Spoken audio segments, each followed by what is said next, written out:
Muy buenas noches, ha sido una semana muy especial en donde usted y yo hemos tenido la oportunidad de seguir profundizando en este bello salmo que es el Salmo 119. Y el deseo de Dios es que usted y yo seamos llenos del poder de Dios y para esto necesitamos estar cerca de Él. ¿Cuándo?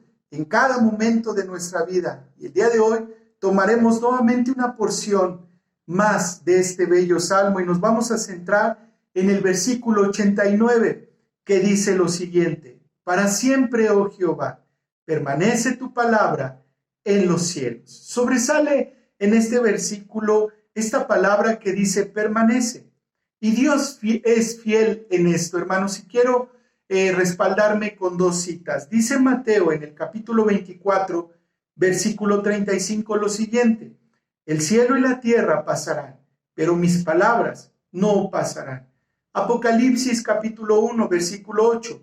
Yo soy el alfa y el omega, principio y fin, dice el Señor, el que es, y que era, y que ha de venir, el Todopoderoso. Estas dos citas nos hablan de lo que usted y yo ya somos testigos. Vemos cómo la flora, la fauna se está consumiendo.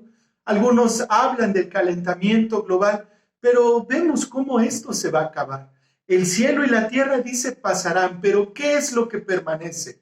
Lo que permanece es precisamente la palabra de nuestro Dios, el principio y el fin.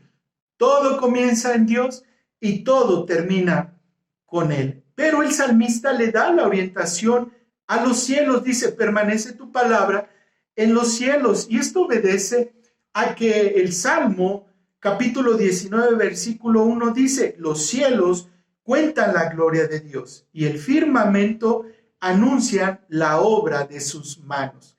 Romanos capítulo 1, versículo 20, porque las cosas invisibles de Él, su eterno poder y deidad, se hacen claramente visibles desde la creación del mundo, siendo entendidas por medio de las cosas hechas, de modo que no tienen excusa. Entonces, ¿cómo podemos justificar la existencia de Dios? Con su misma creación.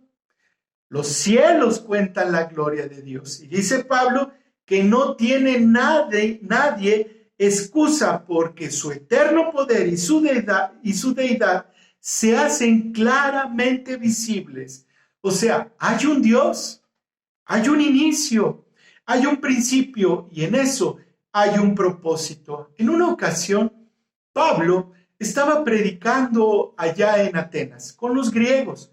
Ellos, de acuerdo a la ciencia, de ahí nace todo lo que es la filosofía, la psicología, pero lo más hermoso, hermanos, que cuando a Pablo lo confrontaban, él no iba a decir, vamos a consultar a los griegos, vamos a pensar y a ver qué escribió Sócrates o Platón. No, hermanos, él siempre habló de lo que Dios había estipulado como principio de vida. A muchos de ellos les dijo, arrepiéntanse, crean en Dios, síganlo a Él. Ahí en Hechos, en el capítulo 17, versículo 23, dice, porque pasando y mirando vuestros santuarios, hallé también un altar en el cual estaba esta inscripción, al Dios no conocido, al que vosotros adoráis, pues sin conocerle, es a quien yo os anuncio. Aquellos hombres de Atenas, aquellas ciudades, sabían y entendían que había un Dios, que ellos no podían comprender ni poder conocerle. Por eso Pablo les dice, yo vengo a compartirles a ese Dios no conocido. Las citas anteriores dicen la creación, los cielos cuentan la gloria de Dios y dice que nadie tiene excusa. Hermanos, podemos ahora entender que todo es por la obra de nuestro Dios. Permanece tu palabra en los cielos. Entonces, en resumen, con estos textos bíblicos, nadie puede decir que no hay Dios o Él no existe. La misma creación gime. También esta cita habla de un concepto que dice permanecer. ¿Cómo podemos llegar a este punto? A través del tiempo y a través de los años. Inicia con un convencimiento, hermanos, con el convencimiento de la ausencia de Dios en nuestras vidas. ¿Por qué? Porque sin Dios estamos muertos en nuestros delitos y pecados. Sin Cristo estamos apartados de Dios y sabemos que la paga del pecado es muerte. Entonces, ¿quién hace la obra para que nosotros ahora estemos cerca de Dios? Lo hace a través del poder de su palabra, escuchando el evangelio a través de múltiples formas. Puede ser un video, puede ser un audio, puede ser una predicación o una labor de evangelismo de los siervos de Dios, o a través de incluso una alabanza. Dios utiliza todos sus instrumentos, la misma creación, para que usted y yo podamos convencernos de su amor y de su misericordia. Permanencia, entonces, inicia en el tiempo, se hace evidente, pero también es una obra sobrenatural de nuestro Dios. Nos hace nuevas personas y es entonces cuando se hace evidente en nuestras vidas.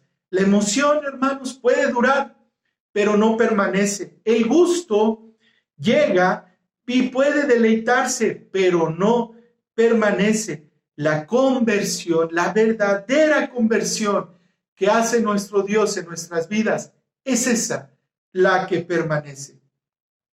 Daniel, exiliado, permaneció siendo fiel. Pablo, perseguido, permaneció. Esteban estaba siendo apedreado y él permaneció. Los discípulos murieron por Cristo y permanecieron.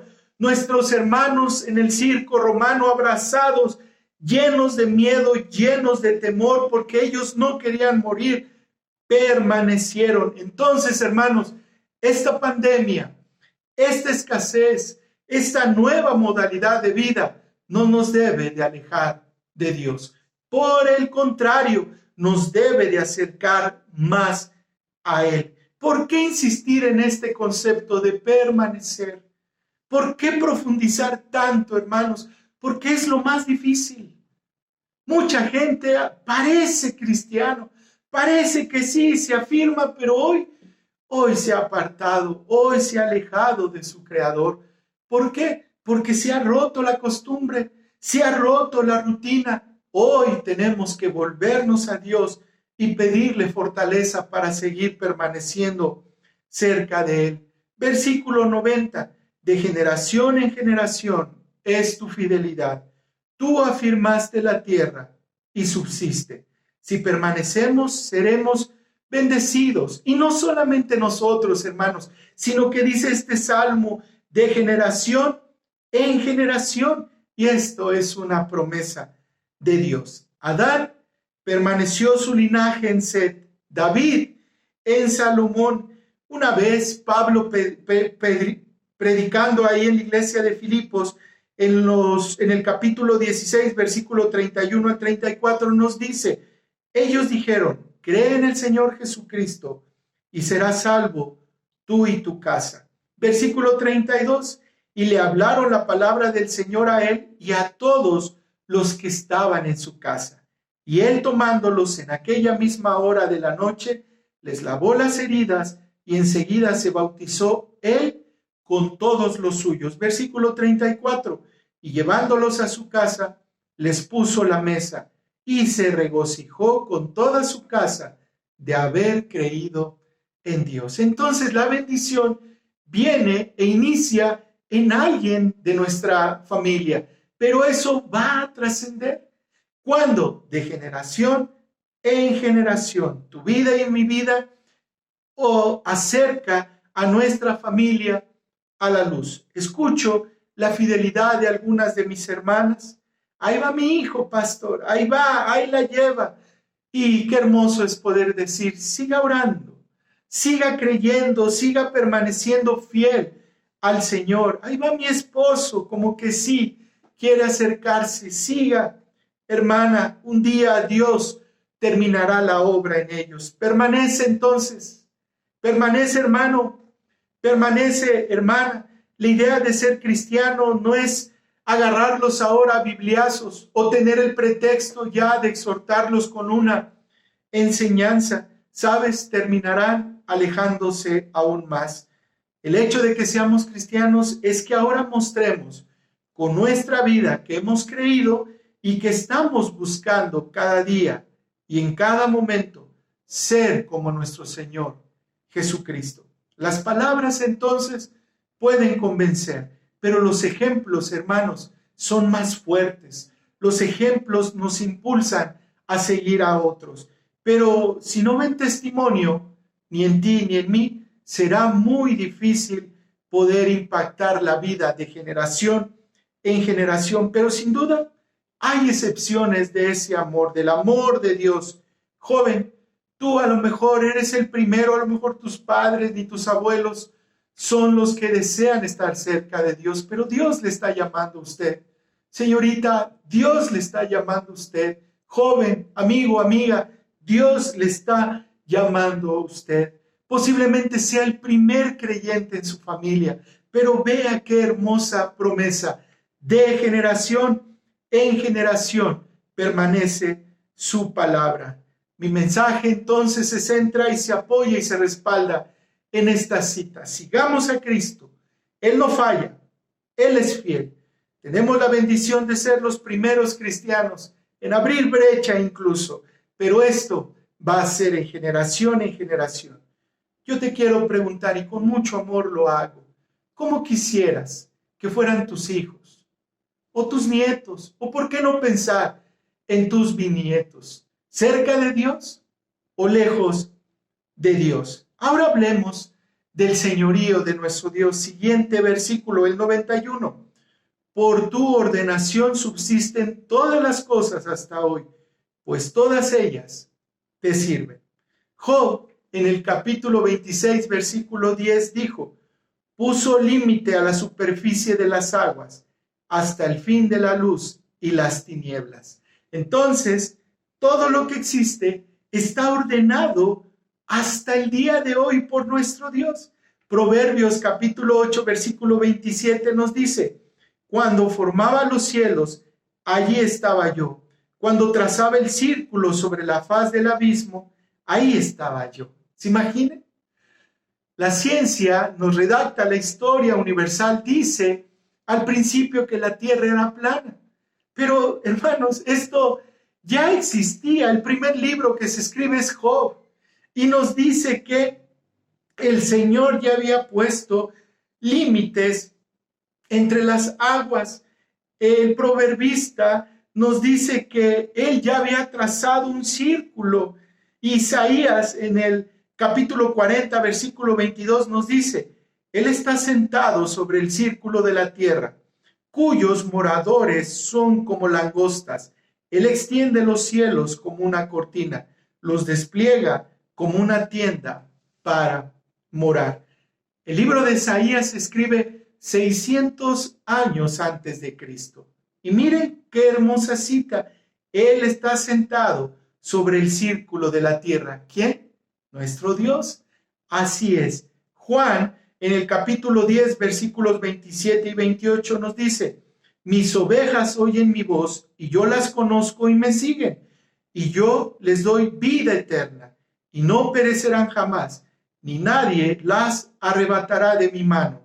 ¿Cómo entonces podemos ver lo que es la fidelidad de nuestro Dios? Pues todas ellas te sirven. La misma creación, las mismas aguas, la misma eternidad le sirve a Dios. Y entonces nosotros, sus ovejas, oímos su voz y le obedecemos. Versículo 92. Si tu ley no hubiese sido mi delicia, ya en mi aflicción hubiera perecido. Entonces, hermanos, hay aflicción, pero en esa aflicción puede haber deleite en el Señor. Hay angustia, pero también hay cercanía con nuestro Dios. El Salmo, el capítulo 37, versículo 4 nos dice: deleítate a sí mismo en Jehová, y Él te concederá las peticiones de tu corazón. Muchos queremos la segunda parte, dice: y Él te concederá las peticiones de tu corazón.